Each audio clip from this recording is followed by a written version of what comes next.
5ই আগস্টের পর বাংলাদেশ ক্রিকেট বোর্ডে এক ফেরেস্তার আগমন ঘটেছিল এবং সেই ফেরেস্তার মুরিদরা খুশিতে গদগদ হয়ে সেই ফেরেস্তা সম্পর্কে ফেসবুকে স্ট্যাটাস দিয়ে ভরে তুলেছিল এবং সেই ফেরেস্তা ফারুক আহমেদের এবার লুঙ্গি খুলে নেওয়ার হুমকি দিল এক সাংবাদিক যার নাম নাজমুস সাকিব।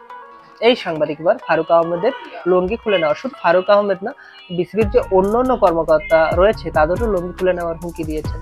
লুঙ্গি আসলে খুলবেন সে বিষয়টা হয়তো আমরা কিছুদিনের মধ্যে ক্লিয়ার হব।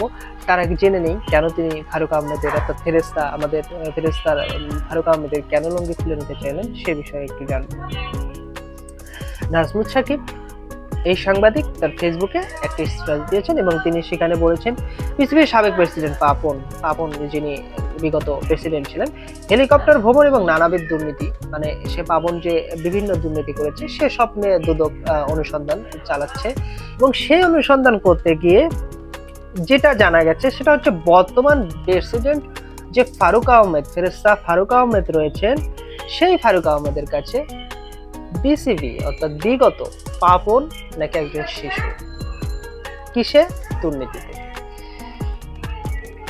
তিনি এখানে লিখেছেন আজকে ফারুকের সংযুক্ত আরব আমিরাতের রেসিডেন্ট কার্ড এক্সপোজ করে ব্যাপারটি অনেক অংশেই খোলাসা করছি আমি। ক্রীড়া সাংবাদিক ইয়াসাদ আজিমও ফারুকের দুর্নীতি চমৎকারভাবে তুলে ধরেছেন।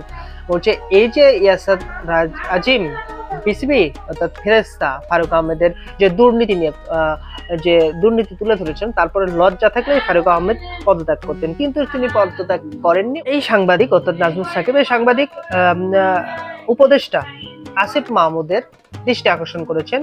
তিনি বলেছেন 36 ঘন্টার মধ্যে এই বিসিবি সভাপতি ফেরেস্তা ফারুক আহমেদ যদি পদত্যাগ না করে, শুধু ফারুক আহমেদের লুঙ্গি খুলে নেওয়া হবে না, এর সাথে আরো অন্যান্য অর্থাৎ বিসিবির সাথে অন্যান্য যারা কর্মকর্তা জড়িত রয়েছে তাদেরও নাকি লুঙ্গি খুলে নেওয়া হবে। তিনি বলেছেন এটা ব্ল্যাকমেল বা হুমকি না, এটা যা ভাবার আপনি ভাবতে পারেন, আমার কথা লাউড অ্যান্ড ক্লিয়ার।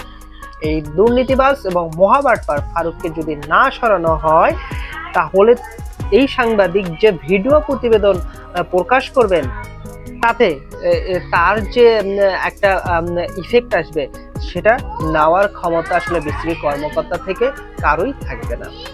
এখন কি সেই ভিডিও প্রতিবেদন প্রকাশ করবেন 36 ঘন্টা পরে আমরা জানতে পারবো এবং ফারুক আহমেদ সহ অন্য যে কর্মকর্তা রয়েছে তাদের কিভাবে লুঙ্গিটা খুলে নেবেন এই সাংবাদিক সেটাও আমরা জানতে পারবো। এ বিষয়ে আপনার যদি কোনো এই যে ফারুক আহমেদের মহাবাটপার এই চোরের যদি সম্পর্কে আপনার যদি কোনো মতামত থাকে তাহলে অবশ্যই কমেন্ট করে জানাতে পারবেন। ধন্যবাদ।